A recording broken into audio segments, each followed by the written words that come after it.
नमस्कार। पाकिस्तान के एक बिजनेसमैन है मोहम्मद मंशा। ये लाहौर बेस्ड बिजनेसमैन है और ये बड़े इन्फ्लुएंशियल आदमी हैं। पाकिस्तान की जो आर्मी है और पाकिस्तान के जो राजनेता हैं इनसे बड़े अच्छे लिंक्स हैं इनके। उन्होंने एक स्टेटमेंट दिया Lahore chamber of commerce and industry में। उन्होंने कहा कि इंडिया और पाकिस्तान के बीच में बैक चैनल टॉक्स चल रही हैं और ये बैक चैनल टॉक्स अगर सक्सेसफुल हुई, इनफैक्ट चांसेस, उन्होंने ऐसा बताया कि मुझे आई एम होपफुल, मुझे उम्मीद है कि ये अच्छे रिजल्ट्स देगी बैक चैनल टॉक्स। और इससे भी बड़ा स्टेटमेंट उन्होंने दिया कि प्रधानमंत्री मोदी अगले महीने पाकिस्तान की यात्रा कर सकते हैं। बहुत बड़ी इंफॉर्मेशन, बहुत बड़ी खबर मोहम्मद मंशा ने दे दी। मोहम्मद मंशा इनफैक्ट ये पाकिस्तानी एस्टैब्लिशमेंट के यानी पाकिस्तानी गवर्नमेंट के और आर्मी के करीबी माने जाते हैं और ये कई ट्रेड ऑर्गेनाइजेशंस के भी मेंबर हैं। और इन्होंने अगर ये वहां पर पाकिस्तान का निशात ग्रुप है, वहां के चीफ हैं और इनकी बातों को सीरियसली लिया जाता है। इन्होंने ये बोला कि दोनों कंट्रीज को अपने डिस्प्यूट्स जल्दी से जल्दी रिजॉल्व करने चाहिए और साथ में fight poverty in the region. हमें गरीबी से लड़ना चाहिए, हमें एक दूसरे से नहीं लड़ना चाहिए। मोहम्मद मंशा ने यही एग्जैक्टली जो वर्ड्स बोले, if the economy does not improve the country may face disastrous consequences. Pakistan should improve trade relations with India and take regional approach to economic development. Europe fought two great wars but ultimately settled for peace and regional development. There is no permanent enmity. मतलब कोई permanent दुश्मनी नहीं होती।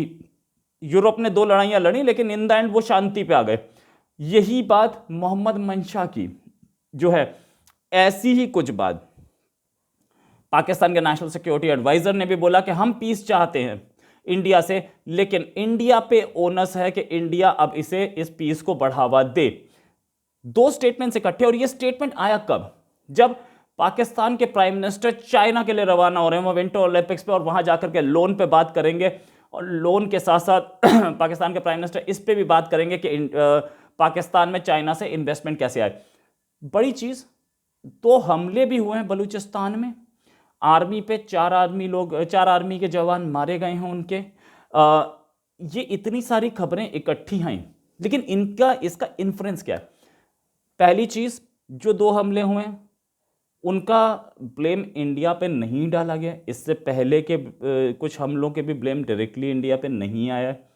मतलब ये बताता है कि इंडिया को कहीं ना कहीं एंटेगनाइज, यानी कि इंडिया की नाराजगी नहीं मोल ली जा रही है।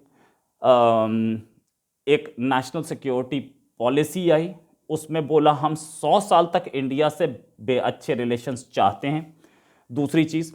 तीसरी चीज, मोहम्मद मंशा का स्टेटमेंट कि अगले महीने prime minister Modi Pakistan visit कर सकते हैं। अगर प्राइम मिनिस्टर मोदी अगले महीने पाकिस्तान विजिट कर सकते हैं, ये स्टेटमेंट दिया गया है, तो इसका मतलब यह है कि जो बैक चैनल टॉक्स चल रही हैं, इनफैक्ट बैक चैनल टॉक्स पहले भी चली हैं और पहले भी दोनों कंट्रीज की कई बार बातचीत हुई है। एक बार तो गल्फ की स्टेट भी इसमें इन्वॉल्व थी। दोनों बातचीत काफी आगे चले, फिर उसके बाद रोल बैक हुआ। लेकिन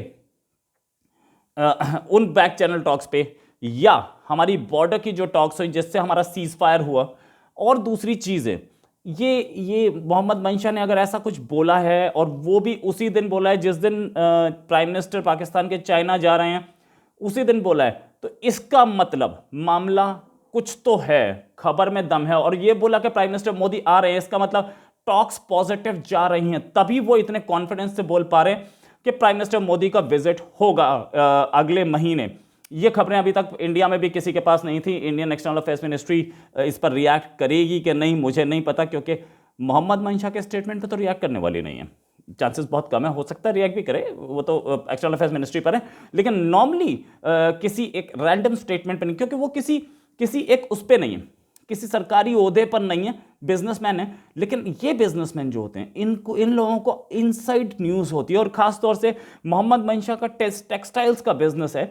टेक्सटाइल्स के लिए कॉटन इंपोर्ट किया जाता है और पिछली बार यही लॉबी कोशिश कर रही थी कि कॉटन इंपोर्ट हो जाए इंडिया से, लेकिन कुछ चीज़ों की वजह से नहीं हो पाया। और साथ में जो नेशनल सिक्योरिटी पॉलिसी जो आई थी, उसमें भी जो लिखा गया था कि हम 100 साल तक करेंगे, कश्मीर पे जो लिखा वो अलग चीज़ है। कश्मीर उनका एक इशू है जो कि उन्होंने बड़ा इमोशनल इशू बना दिया है, उस पर वो बैक ट्रैक अभी नहीं कर सकते। ये बात इंडिया भी मानता है, समझता है कि भाई आप नहीं कर सकते, ठीक है, लेकिन आगे बढ़ेंगे फॉरवर्ड। अच्छा, इन्होंने बोला, national security adviser Mohit Yusuf ने, कि Pakistan wants to be at peace with India, but the sad reality is that India is now in a situation where the prevailing ideology of Indian government, if I may say so, has blocked all avenues because the conversation with us is not rational.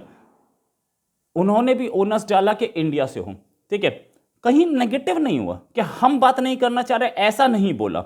मोहित यूसुफ भी इस process का हिस्सा होंगे क्योंकि national security adviser हैं।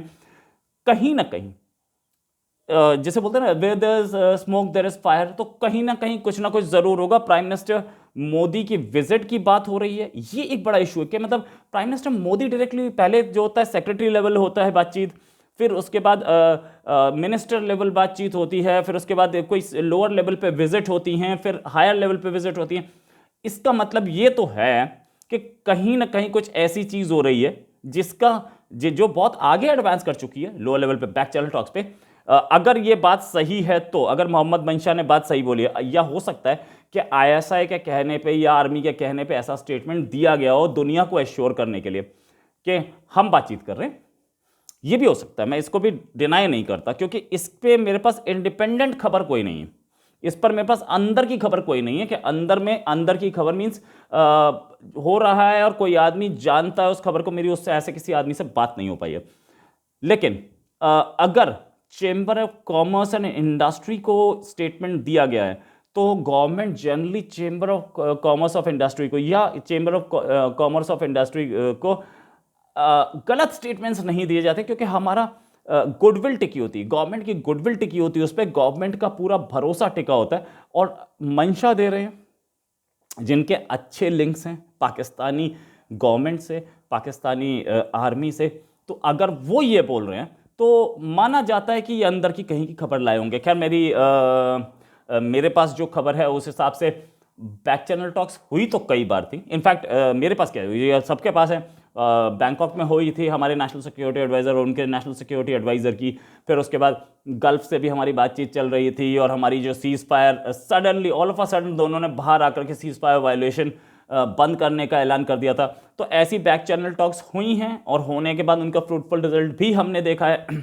तभी से ये टॉक्स भी चल रही थी, और अभी हाल में हमने ये देखा है कि दोनों कंट्रीज़ के लीडरशिप की तरफ से एक दूसरे के खिलाफ बयान कम आ रहे हैं, आ ज़रूर रहे हैं लेकिन कम आ रहे हैं। हाँ, ये रहा है कि ये स्टेटमेंट्स ज़रूर रहे हैं डिफेंस मिनिस्टर की तरफ से कि हम अंदर घुस के मारेंगे, हमारे ऊपर हमला हुआ तो हम जवाब बदला लेंगे, ये स्टेटमेंट्स ज़रूर रहे हैं कि हमारे ऊपर हमला। लेकिन ये स्टेटमेंट्स भी अभी आपको पिछले 10 दिन से दिख रहे हैं, मुझे नहीं दिखे, ऐसे कम ही दिखे। तो स्टेटमेंट्स चेंज होते रहे हैं इंडियन गवर्नमेंट की तरफ से भी, इंडियन मिनिस्टर्स की तरफ से भी, और पाकिस्तानी मिनिस्टर्स भी बहुत रिफ्रेन करके स्टेटमेंट दे रहे हैं। इसका मतलब कहीं ना कहीं कुछ तो चल रहा है। और अगर अगले महीने प्राइम मिनिस्टर मोदी की वहाँ पे एक विजिट होती है तो इसका मतलब बहुत बड़ा डेवलपमेंट है। और पाकिस्तान, क्या अभी एक और खबर भी है कि IMF ने अपना $1 बिलियन रिलीज़ करने की डिसीज़न ले लिया है पाकिस्तान को देने के लिए। तो पाकिस्तान कहीं ना कहीं अपने उन पुराने हथकंडों से बाहर निकल के ये दिखाना चाहता है कि भाई अब हम उससे पुराने से बाहर आ गए, हम एक नई इकोनॉमी चलाना चाह रहे हैं। हमारे पास फाइनेंशियल कंपल्शन भले ही होंगे, हमारे पास बहुत सारी चीज़ें भले ही होंगी, प्रॉब्लम्स भले ही होंगी, लेकिन अब हम चाहते हैं कि इकोनॉमी बेटर हो, और हमारा फोकस अब इकोनॉमी की ओर आ चुका है। इसी के साथ एक और खबर के साथ फिर हाजिर होंगे। नमस्कार, जय हिंद।